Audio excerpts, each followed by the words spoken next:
आपका स्वागत है मॉर्निंग न्यूज में और मैं हूं आपके साथ रत्ना।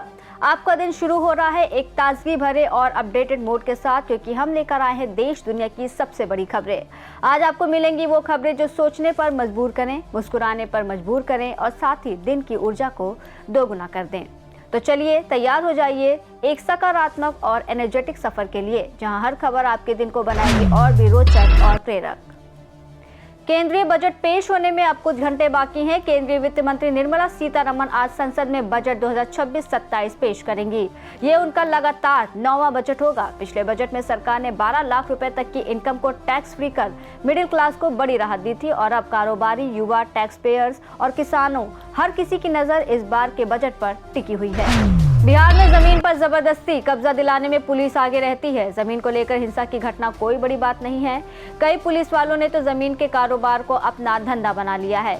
पुलिस के इस रवैये की शिकायत लगातार सरकार को मिल रही थी और अब इस प्रवृत्ति पर अंकुश लगाने के लिए सरकार आज से नया नियम लागू करने जा रही है।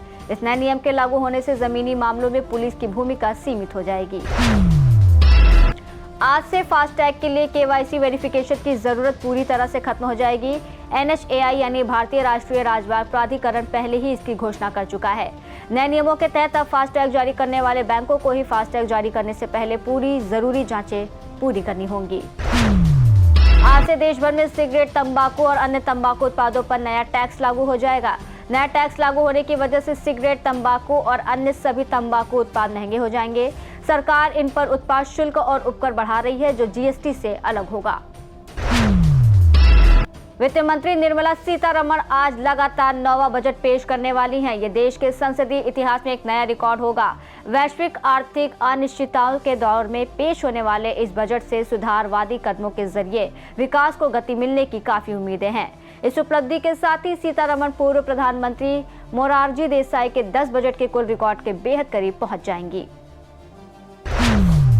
प्रधानमंत्री नरेंद्र मोदी आज महान समाज सुधारक और समानता, करुणा के संदेश वाहक संत गुरु रविदास जी की 649वीं जयंती के मौके पर पंजाब का दौरा करेंगे। इस दौरान वो आदमपुर हवाई अड्डे का नाम बदलकर श्री गुरु रविदास जी हवाई अड्डा आदमपुर करेंगे। केंद्रीय मंत्री और क्षेत्रीय सांसद ज्योतिरादित्य सिंधिया आज से 4 फरवरी तक अशोकनगर जिले के दौरे पर रहेंगे। इस दौरान वो विभिन्न स्थानीय कार्यक्रमों, लोकार्पण और जनसंपर्क अभियानों में भाग लेंगे। सिंधिया 1 फरवरी रात के समय अशोकनगर पहुंचेंगे। 2 फरवरी को वो सुबह 9:45 से 10:15 तक सर्किट हाउस में स्थानीय कार्यक्रम में शामिल होंगे। ममता बनर्जी आज दिल्ली जाएंगे और 2 फरवरी को मुख्य चुनाव आयुक्त ज्ञानेश कुमार से मुलाकात करेंगी। अभिषेक बनर्जी भी साथ होंगे। ये मुलाकात पश्चिम बंगाल में मतदाता सूची के विशेष गहन पुनर्निरीक्षण यानी SIR मुद्दे पर चर्चा के लिए है। ममता इस मुद्दे को राष्ट्रीय स्तर पर उठाना चाहती हैं, जिसे लेकर तृणमूल विरोध प्रदर्शन कर रही है। मुख्यमंत्री डॉक्टर मोहन यादव एक बार फिर सागर के दौरे पर आने वाले हैं। 1 फरवरी को मुख्यमंत्री डॉक्टर मोहन यादव सागर जिले के दौरे पर रहेंगे। मुख्यमंत्री के इस दौरे को लेकर तैयारियां तेज हो गई हैं। CM सागर में भारत रत्न कर्पूरी ठाकुर के जन्म शताब्दी समारोह और रुद्राक्ष धाम सागर में श्री राम कथा और श्री हनुमान प्रतिमा प्राण प्रतिष्ठा कार्यक्रम में शामिल होंगे। वहीं देवरी विधानसभा क्षेत्र के दौरे पर भी रहेंगे। जम्मू कश्मीर में आगामी आज से भारी हिमपात की चेतावनी जारी की गई है। इस संबंध में मौसम विभाग ने एक नए वेस्टर्न डिस्टर्बेंस के प्रभाव से जम्मू कश्मीर, लद्दाख क्षेत्र में बारिश और बर्फबारी की भविष्यवाणी की है, जिसके चलते 10 जिलों में अलर्ट जारी किया गया है। खबरों के बाद अब हम चलते हैं हमारे खास सेगमेंट की ओर, आज का इतिहास। हर दिन के पीछे छिपी होती है कुछ ऐसी घटनाएं जिन्होंने समय के पन्नों पर अपने अमिट निशान छोड़ दिए हैं। आज हम आपको बताएंगे कि इस दिन इतिहास में कौन कौन सी महत्वपूर्ण और रोचक घटनाएं हुई, कौन से फैसले बदले देश दुनिया की दिशा और कौन से कारनामे आज भी हमें प्रेरित करते हैं। तैयार हो जाइए, क्योंकि इतिहास की ये छोटी छोटी झलकियां आपको हैरान भी करेंगी और सोचने पर भी मजबूर करेंगी। साल 1814 में आज के दिन फिलीपींस में ज्वालामुखी फटने से करीब 1200 लोगों की मौत हो गई थी। साल 1881 में आज के दिन दिल्ली के सबसे पुराने कॉलेज सेंट स्टीफन कॉलेज की स्थापना हुई थी। साल 1884 में आज के दिन ऑक्सफोर्ड डिक्शनरी का पहला वॉल्यूम पब्लिश हुआ था। साल 1914 में आज के दिन अभिनेता अवतार किशन हंगल का जन्म हुआ था। साल 2003 में पहली भारतीय अमेरिका अंतरिक्ष यात्री कल्पना चावला का निधन हुआ था। इतिहास के पन्ने पलटने के बाद चलिए एक बार फिर बढ़ते हैं फिटनेस की ओर। जी हाँ, आज बात करेंगे थायराइड जैसे गंभीर विषय पर। थायराइड असंतुलन आज भारत में तेजी से बढ़ने वाली स्वास्थ्य समस्याओं में से एक है।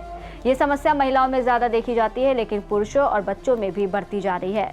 थायराइड एक छोटी सी तितली जैसी ग्रंथि है जो गर्दन के सामने मौजूद होती है।